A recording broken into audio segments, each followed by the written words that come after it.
Ladies and gentlemen, members of the jury, members of the Roll the Tape film crew, time and time again, I keep telling people that good representation in this business is priceless. Y'all remember that? I built my YouTube channel off of that principle. No one told me that. That's not a quote that I read out of a book. That was a quote that I personally invented based on my experiences, knowledge, and observation in the business of boxing. Let me say it again. Good representation in this business is priceless. Now, the bottom line is this. When I look at Shakur Stevenson, when I look at Devin Haney, when I look at Terrence Crawford, I always came to this one conclusion. And if you go back and watch my content thoroughly, even in the beginning, I encouraged all three of these fighters to do the same thing. And that is, very simply put, go get down with the great Al Heyman. Y'all remember that? Y'all remember when people kept telling me in my comments section, in my emails, in my DMs, on my live panel, in the live chat that I'm hating on Bud? Y'all remember that? Some of you remember, and some of you haters are still here. And I'm not here to criticize you. I appreciate the hate. I love it. What I'm getting at is a lot of people kept saying, you making videos of Terrence Crawford very often. When I first started on YouTube, I was getting a lot of heavy backlash. You hating on Terrence Crawford. You hating. You're a hater. You're a hater. You're a clown. You're goofy. You don't know nothing about the business of boxing, right? Y'all kept hearing people say that. I mean, you hear people saying it now. But at this point, you know that those are lies, right?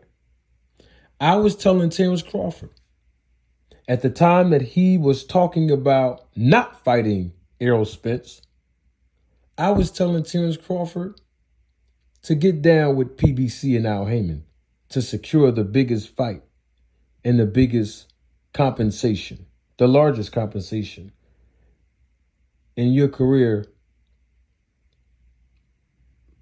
by getting the fight secured to fight Errol Spence.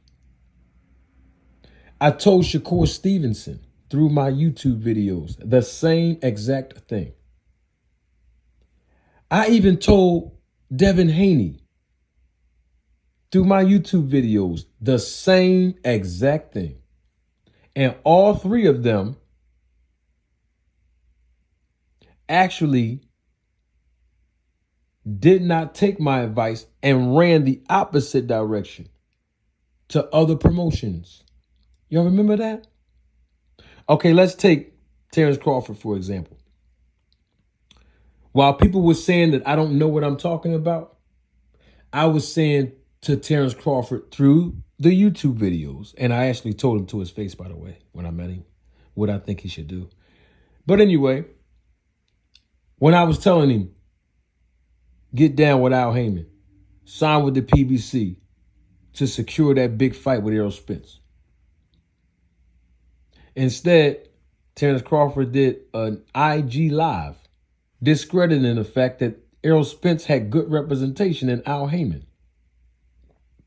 criticizing him by having representation. Y'all remember that? If you don't remember, go back and watch the videos that I published on that in my response to that. And instead, Terrence Crawford went and got down with BLK Prime. Devin Haney told him the same thing, what he should do to secure the biggest bag, the largest compensation, the biggest fight in his career at that time, fighting who? Tank Davis. Get down with Al Heyman and PBC. I told Devin Haney that through multiple interviews that I conducted on other platforms and other panels where people were asking me about it, and I was sharing those things with them, and even my own platform, right? After the Lomachenko fight, what did Devin Haney do? Ran back to Eddie Hearn. And now, long and behold, Shakur Stevenson. He said he want to fight Tank Davis. Told him to do the same thing. Get down with Al Heyman and PBC to secure the biggest bag, largest compensation, the biggest fight in your career. If you're going to leave Bob Arum. And what did he do? Ran to Eddie Hearn. And you have people, time and time again, not going to say their names. Some are content creators and some are not. Discredit PBC over and over and over again. Don't even know about the business of boxing, but constantly degrading and criticizing Al Heyman, the PBC, and the PBC fighters. They're the best in the business. And they have the longest track record of being the most consistent with not only securing the biggest fights for the professional boxers, but also allowing the professional boxers to be compensated fairly and put them in the position to maximize their earning potentials inside and outside of the ring. That is a known fact.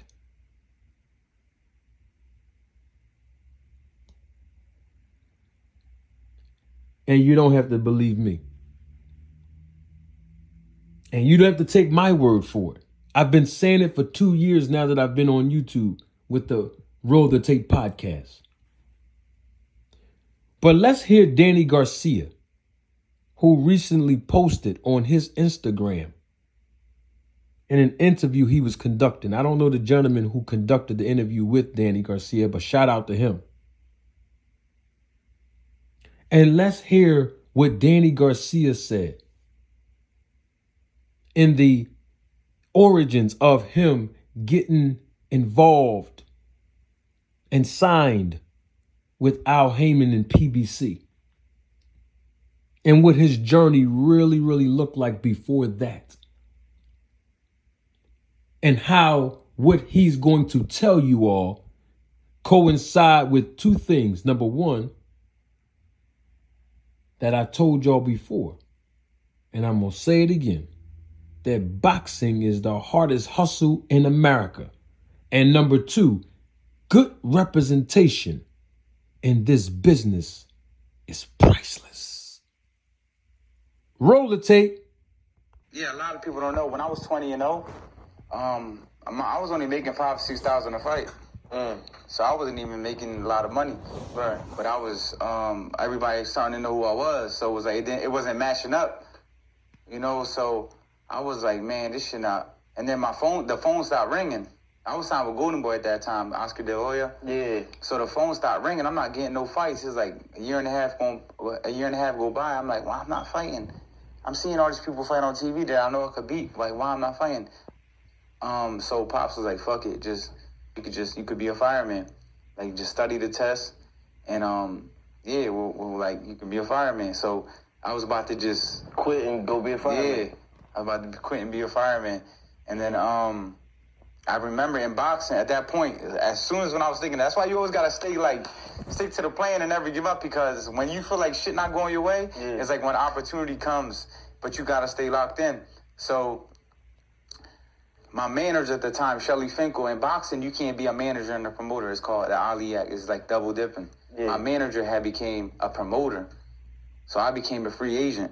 And when I became a free agent, we used to always look on TV like, who are all the fighters on TV? and who manages them, because that's what we want to be with. Right. We want to be with the fighters who's on HBO. The ones that's getting the fights. So we did our research. You know, Floyd Mayweather, Andre Berto at the time, Danny Jacobs was all managed by somebody named Al Heyman. Mm-hmm. So I'm like, we got to go with Al Heyman. So I know Marcus and Brandon they was always in the ring at that time, and Sam got the white hair. Mm-hmm. So I'm like, I remember I was at my girls' college. It was a boxing fight in Newark, New Jersey. And I said, I'm going to go to that. It was Zab Judah versus Matisse. Because I'm going to run into Marcus and Brandon. I'm going to tell them I'm a free agent. Yeah. And I seen them. I told them I'm a free agent. And, they got my number. It took like 6 months because I was like, no, I need $1 million for this deal. Yeah. I need $1 million bonus. I need a crib. So the deal took long because I wanted all this money. You need all this shit that you want. But then he told me one thing that really opened my eyes. He was like, Lil, why you want my money if I can make it your own? And once he said that to me, I was like, fuck it, just give me the opportunity, I'm gonna go for it. I signed that shit, and it was 2 fights later, I was a world champion.